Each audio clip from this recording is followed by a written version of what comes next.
Okay, so I mean, obviously, I think it's first and foremost important that we all understand each other's role, and we share the burden. You know, it's not Ben's problem, it's not my problem. You know, we share the burden, so we understand what each other does, we understand what the priorities are, and we are respectful and kind to each other, I think, and that goes up from the care assistants and the registered nurses right up to the consultants and so on, and just having that open, honest dialogue every day between the team.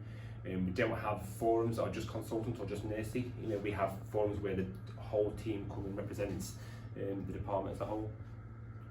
I think as a triumvirate, from a divisional point of view, we meet with our general manager, our deputy general manager. We meet weekly formally, but also what we do is we talk every day on the phone. We have a WhatsApp group. We're constantly talking, constantly testing, constantly trying, asking that question: what's the best patient pathway? How do we change things? What could we do?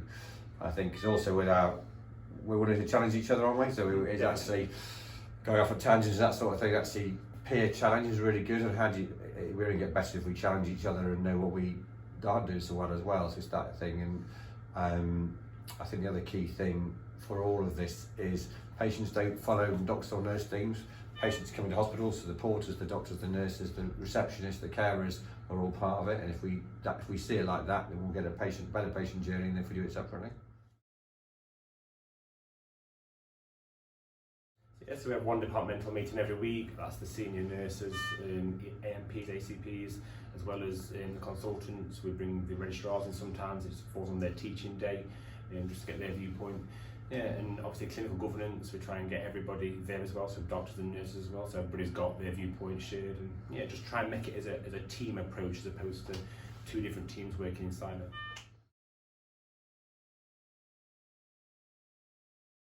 I think the most important thing in urgent care is the right thing for patients.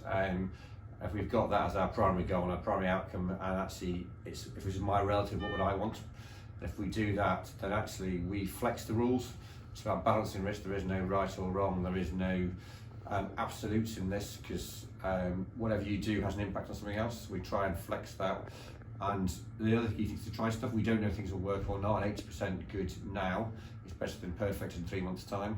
So it's actually try it until you try it. You don't know if it's going to be different. And if we don't change what we do, we won't get different outcomes for our patients. What do you think, Rich? Yeah, definitely. I think sometimes it's about running with stuff. You don't always need to sort of sit down, have 3 planning meetings, write up 4 project proposals, and then deliver it in 6 weeks' time. Sometimes you just need to do stuff. If you're working in that environment and you work with everybody else, understand their viewpoint, you will know what needs to be done. Like Ben says, you're not going to get everything perfect, but 80% better right now is better than sort of anything you can hope for, really. You've got to just get on with it, do stuff, and learn from it. If it doesn't work out, try it again, reevaluate. But yeah, I think it's about being reactive and responsive and taking ownership of your area.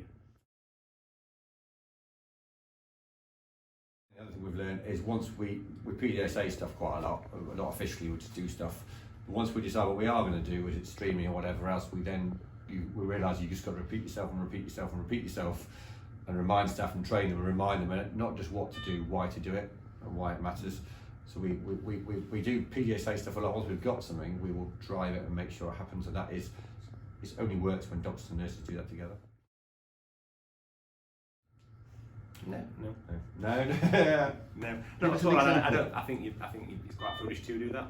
I think sometimes it's not one size fits all. I think sometimes you will know your patient group, you'll know your team, you'll know your department, and you'll know what you need to achieve. And I think if you know where your problems are, then sometimes rules on tour is the best thing. You just need to get on and do stuff and think outside the box.